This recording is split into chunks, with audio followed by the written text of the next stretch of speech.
Hi everybody, it's Boo-Ray Perry, and today I'm going to teach you how to talk like a photographer.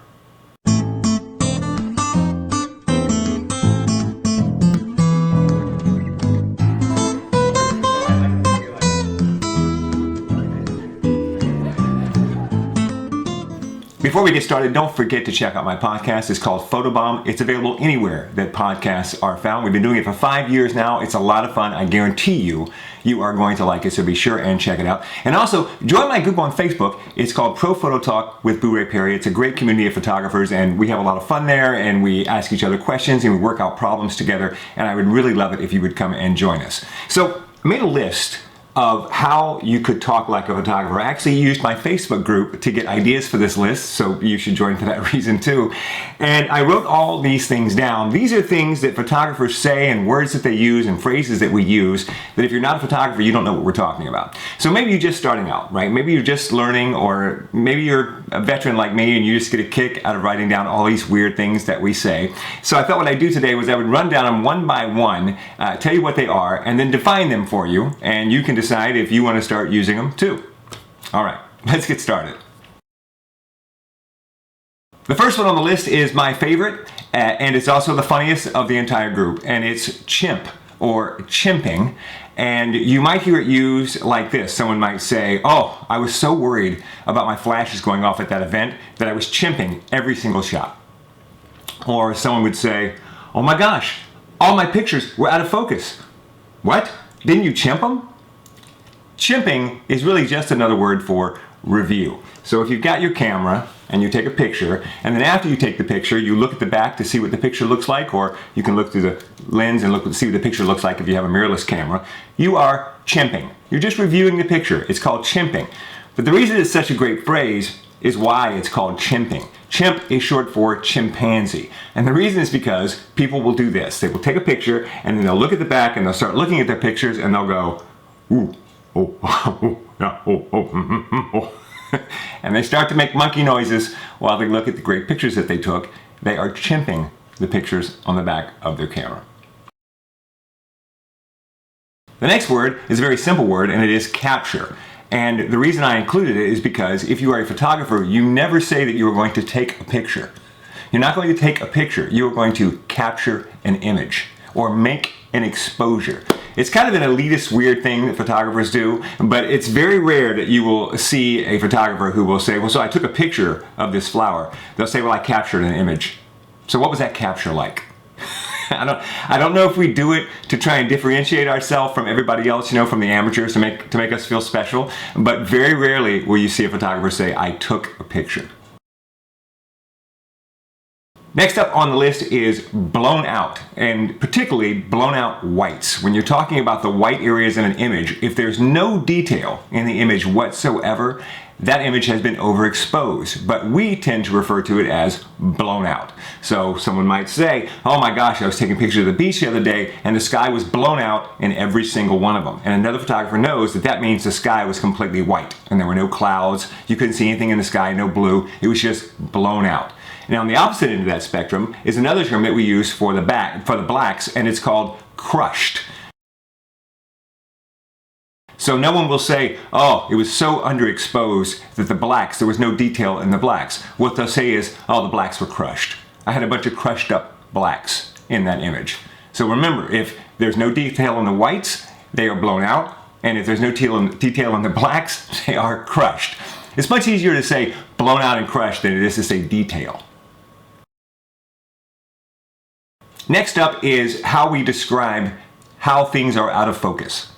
All right, so we're not going to talk about depth of field. The depth of field is a technical term, and so I don't want to really include that in this list because I want to talk about words that were kind of invented by photographers, not necessarily technical concepts like depth of field or the rule of thirds. But this kind of touches on depth of field. You know that when you're taking a picture, some areas of the picture will be out of focus a lot of times, right? But the way we will describe that is to say that something is shallow or deep. So if you have a really shallow depth of field, it means that only the subject is in focus. It's a very tight focus, and everything. So it's a very shallow pool, like a very shallow amount of water you can dip your foot in. It's not deep. If you have a deep depth of field, then a lot is in focus in front of and behind your subject. But we tend to just shorten it down. So you could be talking to another photographer and you would say, oh yeah, I was shooting major shallow all day. I was shooting really shallow. Or, you know, you better shoot deep when you take that picture because you're going to lose focus. Shoot shallow or shoot deep. All right, the next one is probably the hardest to understand because whenever you're talking about aperture, it always gets tricky because the numbers don't seem to make sense. See, when you're talking about the aperture in your camera, the bigger the number is, the smaller the hole is in your camera. And you would think it would be the other way around, right? If I said to you, what do you think is going to be the bigger hole in your camera? F22 or F4? Well, you might think, well, it's F22 is bigger than F4, but that's not the way it works. F4 is a bigger opening than F22 is. And the reason is because these numbers are actually percentages. So if you think of something, what's bigger? Something that's 1/22nd of something or something that's 1/4 of something? Well, 1/4 is more than 1/22nd. See? So you have to remember that when you're talking about numbers, which makes it confusing because sometimes a photographer will say, I had to stop down. Yeah, you better stop down if you're going to work there. What does that mean? Well, stopping down means making the hole in your camera smaller, which means the number, the f-stop number, has to be bigger. Right? So this is what makes it so hard to remember in your head. If you are stopping down, the number is going up on your camera aperture. And if you are opening up, right, opening up, then the number is going down. Right, that's probably the hard, I mean, to this day, I still sometimes will have to stop and think about it. If somebody says they were stopping down, I have to think, wait, okay, that means that they were closing the aperture up, stopping down. Down means small in the aperture, but big in the number. All right, so there's 3 more things I'm going to add to this list, and these things are actually words and phrases that are used to describe other photographers. All right, the first one is spray and pray.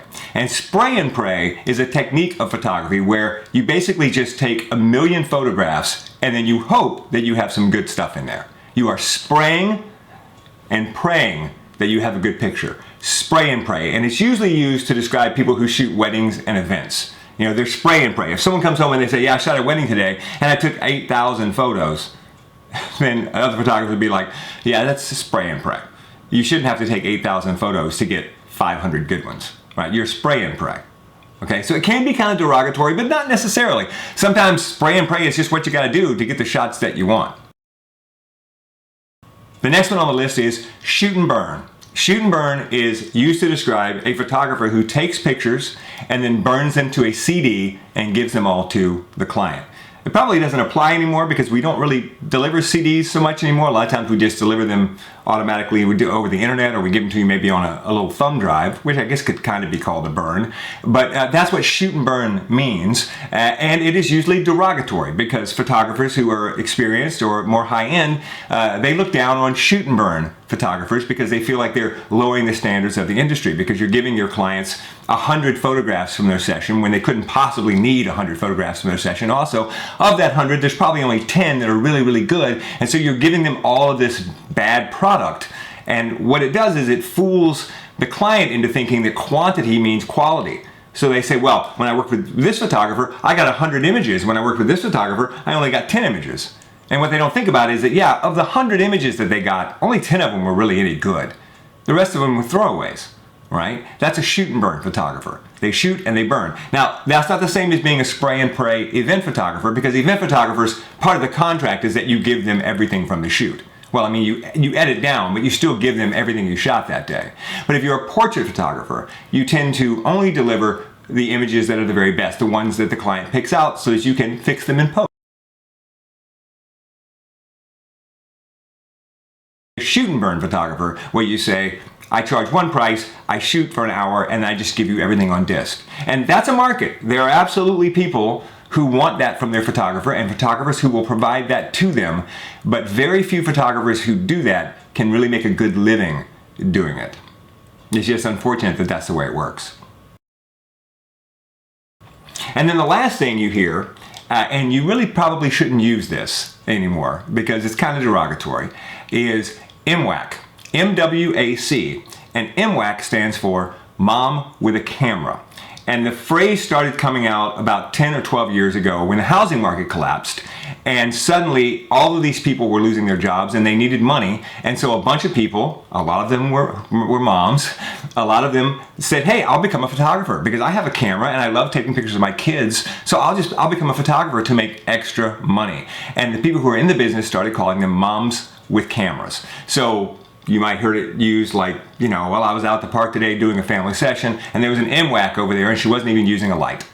Right? Now, it's derogatory because first of all, there are lots of moms who own cameras who do good work, and there are lots of professional photographers who happen to be moms. So, it's really not a good idea to call anyone an imwac anymore. But really what it means is amateur. Really, it's just another word for amateur. So if you want to say there was an amateur doing something, that's fine, but you shouldn't really say imwac anymore. All right, that's it. Now you know how to talk like a photographer. Listen, if you like this video, please give me a big thumbs up and please subscribe to my channel. If you're interested in the gear that I use, all the gear that I use, I am a dedicated Fuji shooter who just recently switched from Canon. You can find all of my gear on my website and all the links are right down there in the description. Thanks for watching.